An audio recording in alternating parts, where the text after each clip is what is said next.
You see that countdown clock over my shoulder? Pay attention to that. If you're listening to this podcast, take my word for it. It's there. Perfect. You all passed my 8-second experiment. Today, the human attention span is, wait for it, 8 seconds. That's shorter than a goldfish. That's shorter than a squirrel. Get me one of those squirrels. I want one. Now, is that because we're stupid? I'm as stupid as stupid does. Maybe some of us are. But it's because we're drowning, fried, numb. Or as Gen Z calls it, we've got brain rot caused by mindless hours of scrolling on social media. Now, you probably said, okay, yeah, I saw that coming. However, the real story is brain rot may be the most dangerous cultural shift of the decade. Here are some headlines. Brain rot is Oxford's 2024 Word of the Year. What does that say about society? Here's the next headline. Why teenagers are deliberately seeking brain rot on TikTok. TikTok rewires the brain. Short video addiction shows structural brain changes in emotion and reward centers. The key words there are structural brain changes. That means your brain is changing its shape. It doesn't look like it did if you did an MRI 5 years ago. You're doing something that is actually rewiring your brain, and it's in the emotion and reward centers. That's the amygdala, the nucleus accumbens. These are very important to how you get happy or don't. So what are we talking about? What is brain rot? Let me show you some examples. Singing chicken nugget brain rot. Oh, I've been married a long time ago. Baby brain rot.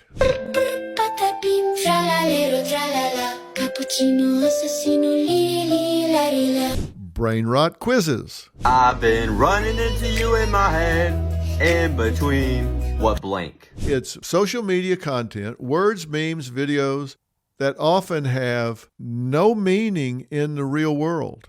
Again, let me repeat that. I'll try and do it in under 8 seconds. No meaning in the real world.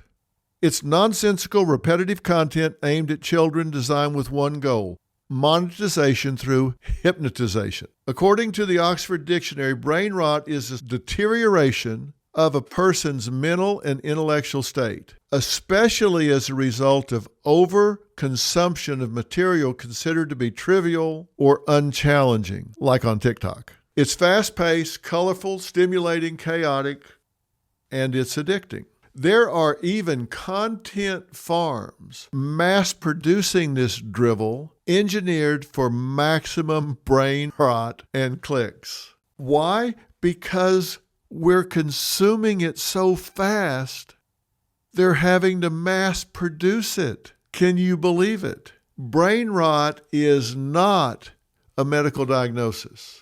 It's Gen Z slang for feeling mentally fried after hours of binge scrolling. Now, we said this is unchallenging. You don't have to think. You're not curing cancer. You're not having to challenge yourself. It's not even a riddle. You can just look at it and zombie out. Before we go any further, let's be clear. There are medical conditions that are caused by excessive social media screen time. Anxiety and depression, body image issues, sleep disruption, and suicidal thoughts. So it's a danger to use the term brain rot to sugarcoat serious medical issues. You can call it brain rot, call it whatever you want. MRI scans show, as I said, structural changes. The orbital, frontal cortex, and the cerebellum, these are areas that are affecting emotional reward and cognitive control. Attention spans are collapsing. People struggle with long videos. They can't keep their attention going in conversations. They certainly can't read something that goes a page or more. So there's a mental toll, there's a physical toll, there's sleep disruption, headaches, anxiety, body image harm. Sometimes after just 8 minutes of watching this idiotic content. So what's the cultural cost? Why does this matter? We can't find people to tackle big, complex problems. Politics are shrinking down to just what we used to call bumper stickers. Now it's just sound bites, just some kind of slogan, some kind of catchphrase. Relationships get shallow. We're with each other, but we don't really dig in. We don't get to know each other. It's all superficial. We can't tolerate stillness or discomfort. We certainly can't face real life. So why are people so vulnerable to this? Why does it work? You get an instant seeming payoff. You escape stress. If you're worried about school or life, you can plug into this and your brain just clicks off. We used to talk about split personalities, and then it actually became dissociative disorder, where you just kind of escape from your real life and go somewhere else. That's what this does. You can be having a big problem. You can go escape into this, and it's like it goes away. There's a feeling of control in chaos. This endless scroll becomes one thing that you can manage. You don't have to think about financial problems, marital problems, kid problems. You can just lose yourself in watching a dog run up and down the stairs. Watching anything, it has no meaning. It has no purpose. You don't learn anything. But you can turn your brain off and just lose yourself in there. And then the next thing you know, it's 3 a.m. and you're still scrolling. Microdoses of relief instead of actually solving a problem, which gives you a big payoff with real consequences in life. There's a neuropsychological underpinning to this because you've got dopamine that's just being excreted in your brain. So you go, wow, this feels good. You've got cognitive offloading. The algorithm keeps you entertained so you don't have to think or feel. And emotional regulation, it's not just boredom, it's kind of a coping strategy. It fills time and keeps you from having to deal with reality. And since the year 2000, attention spans have dropped 25%. And people are spending over 2 hours a day on social media.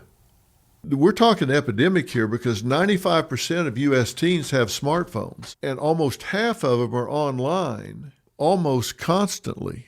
The average TikTok use is about an hour a day, and that's gone up over 100% since 2019. Now, in China, where this comes from, they don't allow that. They don't allow their children, their teens, to do that. If they're on TikTok, there are certain channels where they're learning science, they're learning math, they're learning different things. They don't get this mindless drivel. That's just not allowed. It's regulated. And by the way, China has surpassed us in science and math and reading. So they send this over here to rot our teens' brains, but they don't allow their teens to get their brains rotted. The bottom line, this may seem like mindless entertainment, watching kittens act silly, but it's self-sedation. We're not just zoning out. We're avoiding our own lives. We're hiding from our problems instead of solving them. We're running from relationships instead of engaging in them. We're allowing our brain to atrophy instead of grow. We are not being present in our own life. And if you want to start re-engaging, if you want to start getting back in control of your own life, if you want to start challenging yourself to be the best you that you can be, then turn off social media. Put your phone in the drawer for 6 hours a day and plug back into your life. You'll be astounded at what you've been missing. And that, my friends, is the real story. Wherever you're getting the real story, make sure you subscribe and follow. I'll see you tomorrow. This message is sponsored by Greenlight. Remember summertime as a kid? The freedom, the boredom, the first taste of independence? Like setting up a lemonade stand or earning your first $1. Summer's the perfect time to teach kids real-world money skills. that they'll use for life. Greenlight is a debit card and money app for families. Parents can send money, manage chores, and track spending.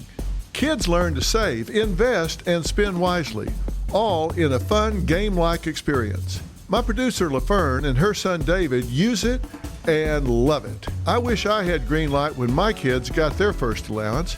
It would have made life so much easier. Greenlight is the easy way to raise financially smart kids.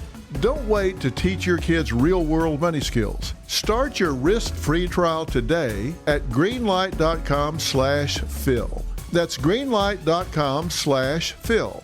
greenlight.com/Phil.